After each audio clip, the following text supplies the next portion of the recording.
আজকে আমরা যেই কোম্পানিটা ডিসকাস করতে যাচ্ছি তার নাম বেদান্ত ফ্যাশন।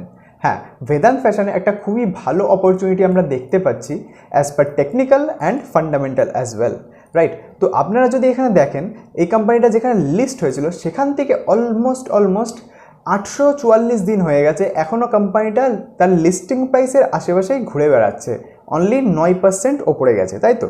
তো এখানে কোম্পানিটাতে কীরকমভাবে খুবই ভালো একটা অপরচুনিটি দেখতে পাওয়া যাচ্ছে সেটা আমরা ডিসকাস করব। তো কোনো কোম্পানিতে ইনভেস্ট করতে গেলে কিংবা সুইং ট্রেড করতে গেলে আমাদের সবার প্রথমে কোম্পানিটার বিজনেস জানতে হবে, তারপরে কোম্পানিটার ফাইন্যান্সিয়ালও জানতে হবে, তারপরে সঠিক টেকনিক্যাল দেখে আমাদের ইনভেস্ট করা উচিত। কারণ আপনারা যদি সঠিক টেকনিক্যাল দেখে ইনভেস্ট না করেন সেক্ষেত্রে আপনারা হয়তো অনেক ওপরে কিনে নেবেন, তারপরে আপনাদের কেনার পরে হয়তো স্টক প্রাইসটা নিচেই চলে আসতে পারে, তাই তো? তো সেই জন্যে আপনাদের সঠিক জায়গাটায় কেনা প্রয়োজন। তো এখানে আমরা ডিসকাস করে নেবো সবার প্রথমে কোম্পানিটার যে বিজনেস আছে সেই বিজনেসের ব্যাপারে একটু দেখে নিই। তো বেদান্ত ফ্যাশন, দেখুন আমরা সবাই এর প্রোডাক্টের ব্যাপারে জানি। যেরকম যদি আমি ওয়েবসাইটে যাই না, তাদের মধ্যেও দুটো কোম্পানি আছে, একটা হচ্ছে মান্যেভার আর একটা হচ্ছে মোহে। এই দুটো কোম্পানির ব্যাপারে তো আমরা সবাই জানি, তাই না? খুবই ফেমাস। আর তাছাড়াও আরও দুটো ব্র্যান্ড আছে, আর এই যে ব্র্যান্ডটা, এটা খুবই লাক্সারি একটা ব্র্যান্ড এদের। আর ওভারঅল দেখতে গেলে পুরো এদের যেই বিজনেসটা, এটা প্রিমিয়াম সেগমেন্টেই। তো কোম্পানি বাজেট সেগমেন্টে ডিল করে না, তাই তো? তো আমরা এবারটা এদের বিজনেসটা একটু দেখে নিই। তো দেখুন, বেদান্ত ফ্যাশন মেইনলি ডিল করে সেলিব্রেশন ওয়্যার মার্কেটে, তাই তো? তো এখানে আপনাদের একটা জিনিস বোঝা খুবই প্রয়োজন যে এরা ডিল করে সেলিব্রেশন ওয়্যার মার্কেটে। তার মানে কি, এদের যে সেলস আছে সেটা সবসময় খুব বেশি হবে না, কিন্তু সেলস কখন হবে? যখন ওয়েডিং সিজন থাকবে, যখন ফেস্টিভ্যাল সিজন থাকবে। সেটা কখন থাকে? মেনলি শীতকালে। তো এখানে আপনারা একটা জিনিস দেখতে পারবেন চার্টে।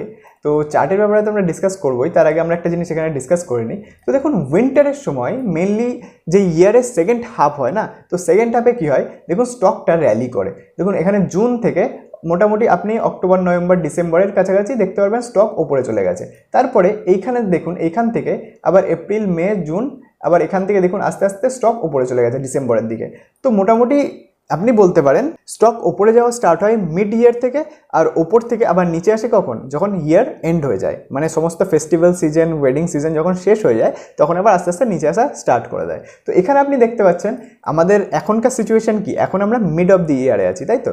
তো এখানে সেই একই রকমভাবে একটা ভালো টেকনিক্যাল অপরচুনিটি আমরা দেখতে পাচ্ছি, কিন্তু কতদূর স্টকটা ওপরে যেতে পারে সেটা জানাটা খুবই ইম্পর্টেন্ট। কারণ আপনি কোথায় এন্ট্রি করছেন, কোথায় এক্সিট করছেন, দুটো জানা এন্ট্রি করার আগে খুবই ইম্পর্টেন্ট। নাহলে আপনি এন্ট্রি তো করে নেবেন, তারপরে এক্সিট কোথায় করতে হবে সেটাই যদি না জানেন, তাহলে অ্যাট দি এন্ড হয়তো লসই করে ফেলবেন, তাই তো? তো সেই জন্যে আমরা এটা তো ডিসকাস করবোই। প্রথমে আমরা একটু বিজনেসটা দেখে নিই। The company offers its customers a one stop solution for every occasion, right? আর তাছাড়াও এটা মেন্স ইন্ডিয়ান ওয়েডিংয়ের লার্জেস্ট কোম্পানি, ঠিক আছে? আর তাছাড়াও আপনি দেখতে পাচ্ছেন VFL মানে Vedant Fashion Limited commands a dominant position in conventionally unorganized market segment, মানে আনঅর্গানাইজড যে মার্কেট আছে সেখানেও এদের একটা ডমিনেন্ট পজিশন আছে। তাছাড়াও আপনি দেখতে পারবেন এদের মেন কিংবা বয়েজদের জন্য আলাদা ব্র্যান্ড আছে, উইমেনদের জন্য আলাদা ব্র্যান্ড আছে। তো এদের আলাদা আলাদা সেগমেন্ট ক্যাটার করার জন্য আলাদা আলাদা ব্র্যান্ড আছে। তাছাড়াও আপনি যদি নিচে আসেন, uniform pricing across India and across platform. তো সমস্ত জায়গায় এদের প্রাইস যে থাকে ব্র্যান্ডের, একই প্রাইস সব জায়গায়, কোনো জায়গায় বেশি কোনো জায়গায় কম, এটা হয় না। তো এটা খুবই একটা ভালো জিনিস। তাছাড়াও এদের কোনো ডিসকাউন্ট থাকে না মান্যেভার ব্র্যান্ডে।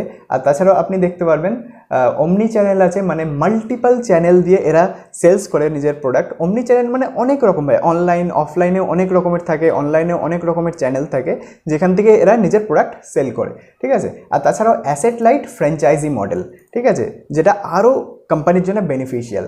তো এখানে কোম্পানির যেই ওভারঅল বিজনেসটা আছে না, এটা খুবই ভালো।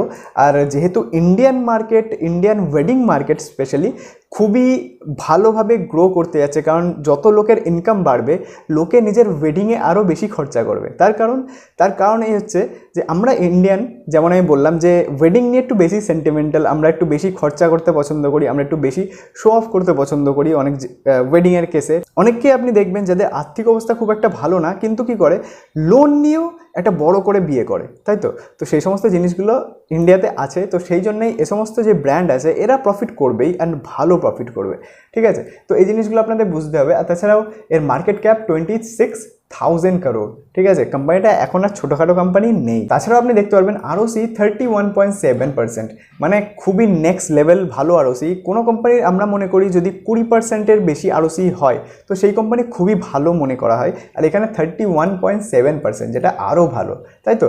তো এখানে ফ্রি ক্যাশ ফ্লো আপনি দেখতে পারবেন কন্টিনিউয়াসলি পজিটিভে আছে। তো ফ্রি ক্যাশ ফ্লো যে কোনো কোম্পানির পজিটিভে থাকা মানে সেই কোম্পানির কাছে এক্সেসে ক্যাশ থাকছে, আর সেটা একটা খুবই পজিটিভ জিনিস। তো ইনভেস্টার আপনি দেখতে পারবেন যে এফআইআর রিসেন্টলি স্টেক ইনক্রিজ করেছে, তো সেটা খুবই ভালো কথা। তারপরে আপনি দেখতে পারবেন এখানে ব্যালেন্স শিট কন্টিনিউয়াসলি এখানে গ্রো হয়েছে, তাই তো। এখানে হাইয়েস্ট এবার যে রিজার্ভ আপনি দেখতে পাচ্ছেন, আর তার কম্প্যারিজনে যে বড়োয়িং আছে খুবই কম, তাই তো। তো বড়োয়িং রিজার্ভের কম্প্যারিজনে কম আছে, যেটা খুবই একটা পজিটিভ জিনিস। কারণ যে কোনো কোম্পানির ব্যালেন্স শিট স্ট্রং হওয়াটা খুবই ইম্পর্টেন্ট, কারণ কোনো কোম্পানি যদি ব্যালেন্স শিট স্ট্রং না হয় তাহলে প্রবলেম আছে। তো তারপরে আমরা প্রফিট অ্যান্ড লস স্টেটমেন্টে চলে যাই। তো এখানে দেখুন প্রফিট অ্যান্ড লস স্টেটমেন্টে কন্টিনিউয়াসলি এদের যেই রেভিনিউ আছে এটা ইনক্রিজ হয়েছে, অ্যান্ড হাইয়েস্ট এভার রেভিনিউ আপনি দেখতে পারবেন। আর তাছাড়াও যেই অপারেটিং প্রফিট মার্জিন আছে না, সেটা দেখলে তো আপনি এমনি খুশি হয়ে যাবেন, তাই না। আরওসি 31%-এর, এখানে অপারেটিং মার্জিন 50%, 48%। তো এখানে কোম্পানির প্রফিট নিয়ে তো কোনো টেনশনই নেই, তাই না। আর তাছাড়াও আপনি নেট প্রফিট দেখতে পারবেন সেকেন্ড হাইয়েস্ট এভার, যেটা খুবই ভালো কথা। আর তারপরে এখানে কোয়ার্টারলি রেজাল্টে দেখুন ইয়ার অন ইয়ার বেসিসে হাইয়েস্ট এভার রেভিনিউ, অ্যান্ড তাছাড়াও আপনি এখানে দেখতে পারবেন year on year basis pay net profit highest ever, তাই তো। তো এখানে সমস্ত কিছু কোম্পানির বিজনেসও খুব ভালো, কোম্পানির ফাইন্যান্সিয়ালও খুবই স্ট্রং, অ্যান্ড প্রফিটও রেভিনিউ তো বাড়ছেই, আর তাছাড়া প্রফিট মার্জিন তো দেখে আপনি এমনি খুশি হয়ে যাবেন, তাই তো।